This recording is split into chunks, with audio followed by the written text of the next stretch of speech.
नमस्कार मंडळी मी Ganesh Thackeray news agree या चॅनलवरती आपलं सहर्ष स्वागत आहे। मंडळी, राज्यातील शेतकऱ्यांची संपूर्ण कर्जमाफी केली जाणार। आता सांगितल्या जात आहे की थकीत शेतकऱ्यांचीच फक्त कर्जमाफी केली जाणार।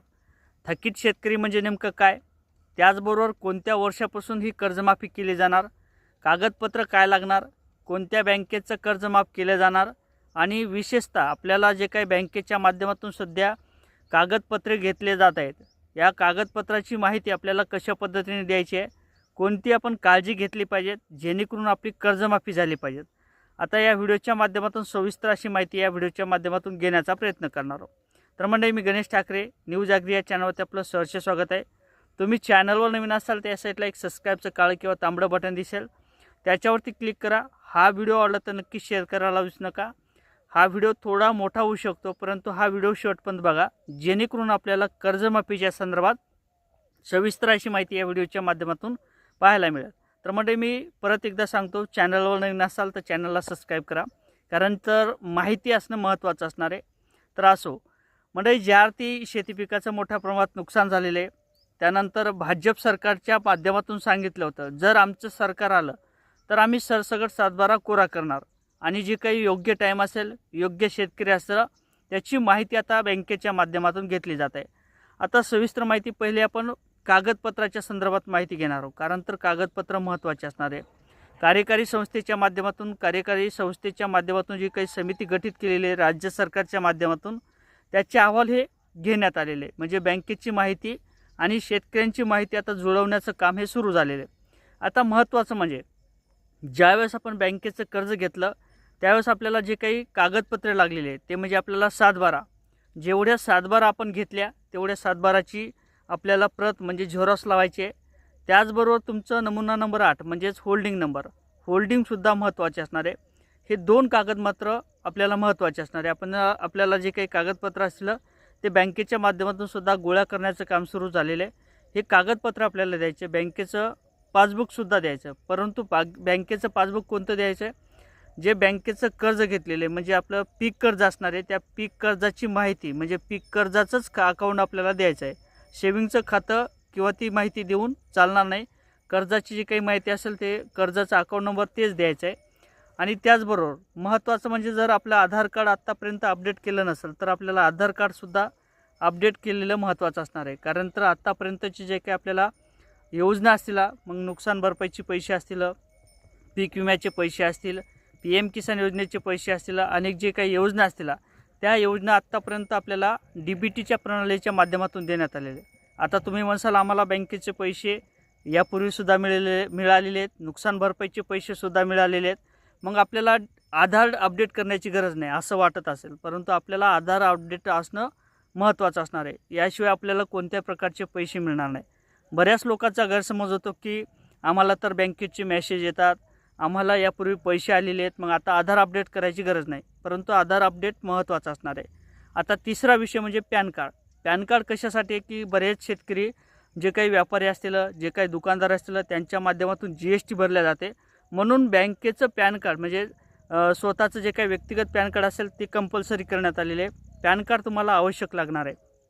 आणि त्याचबरोबर महत्त्वाचं म्हणजे जे काही सामायिक क्षेत्रधारक असेल, जर एका व्यक्तीचं, आई किंवा वडिलाचं असं कुटुंबाचं सामायिक क्षेत्राचं किंवा सामायिक बँकेचं खातं असेल, जॉईंट खातं असेल तर हे मात्र देऊ नका।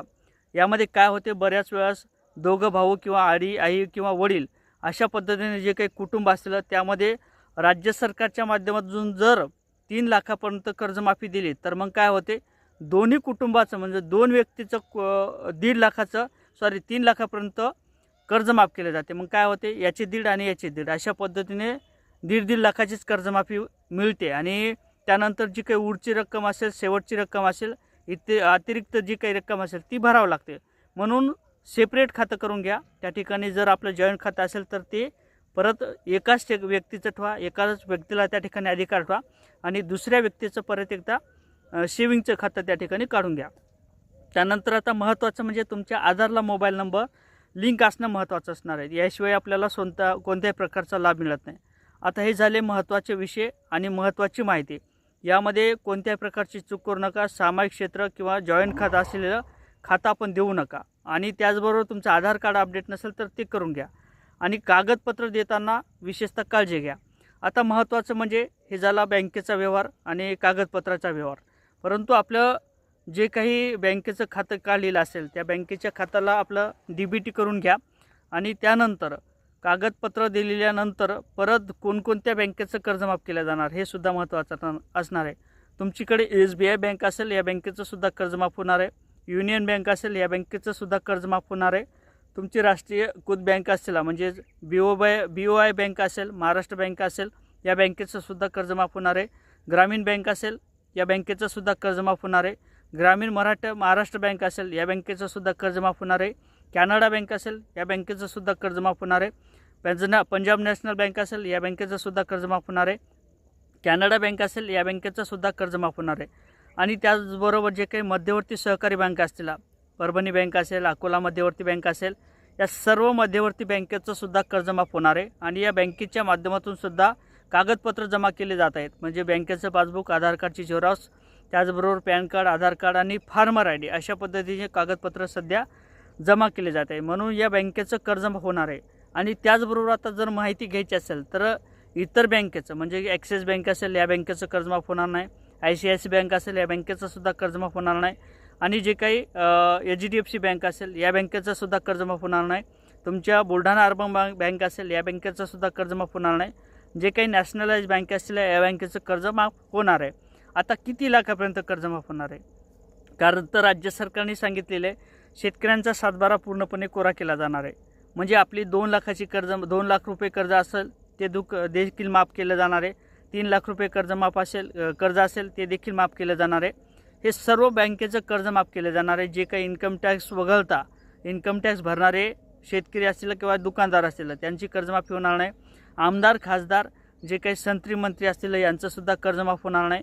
कारण तर यांना जे काही गव्हर्नमेंटची निधी असेल किंवा गव्हर्नमेंटचा पगार असेल हे मिळतो. शेतकऱ्यांना जे काही विशेषतः पॅकेज असेल ते सुद्धा दिले जाते. परंतु कर्जमाफी ही मुळात जे काही थकीत शेतकरी असतील त्यांचीच केली जाणार आहे असं सुद्धा सांगण्यात आलेलं आहे. आता याच्या संदर्भात बच्चू कडू सुद्धा उठाव करत आहेत. कारण तर जे काही बँकेचं रेग्युलर कर्ज भरणारे शेतकरी असतील त्यांनासुद्धा कर्जमाफी मिळणं अपेक्षित आहे. कारण तर त्यांनी काही पाप केलं नाही. ते बँकेचं कर्ज घेतात, परत पुनर्गठन करतात, त्याचं बँकेचं रेग्युलर कर्ज भरतात. म्हणून त्यांनासुद्धा कर्जमाफीची आवश्यकता आहे. आणि एकंदरीत जर बघायचं झालं तर 10 वर्षातली जे काही अभ्यास असेल, शेतकऱ्यांचं उत्पन्न असेल हे मोठ्या प्रमाणात घट झालेली आहे. आणि त्या सोयाबीनला, कापसाला, इतर जे काही पीक असतील त्या पिकालासुद्धा भाव नाही. म्हणून शेतकऱ्यांची कर्जमाफी करत असताना सरकारसुद्धा काळजी घेईल. सरसकट कर्जमाफी देण्याचा निर्णय हा घेतला जाईल. आणि त्याचबरोबर 2 लाख, 3 लाख, 4 लाख काय जी कर्ज असेल ते पूर्ण आपलं माफ केलं जाणार आहे. इन्कम टॅक्स वगैरे आमदार, खासदार इतर जे काही शेतकरी वगळता. आणि नॅशनलाइज बँकेचं जे काही कर्ज असेल ते पूर्णपणे माफ केलं जाणार आहे. जे काही प्रायव्हेट बँक असेल त्या बँकेचं मात्र कर्जमाफ हे केलं जाणार नाही. अशा पद्धतीने राज्य सरकारच्या माध्यमातून एक निर्णय घेतला जाईल. आणि त्याचबरोबर जे काही कागदपत्रे असतील ते सध्या गोळा करण्याचं काम सुरू आहे. बँकेचं पासबुक, परत सांगतो, आधार कार्ड, पॅन कार्डची झेरॉक्स, त्याचबरोबर तुमचा नमुना नंबर 8 आणि त्याचबरोबर तुमचं सेविंगचं खातं म्हणजेच बँकेचं कर्ज घेतलेलं खातं, अशा पद्धतीने कागदपत्र आपल्याला द्यायचे, आधार कार्डसुद्धा द्यायचे. आणि त्यानंतर तुमची कर्जमाफी निश्चित केली जाणार आहे. अशा पद्धतीने एक महत्त्वपूर्ण असं अपडेट होतं. नक्की चॅनलवर नवीन असाल तर चॅनलला सबस्क्राईब करा. व्हिडिओ आवडला तर लाईक आणि शेअर करायला सुद्धा विसरू नका.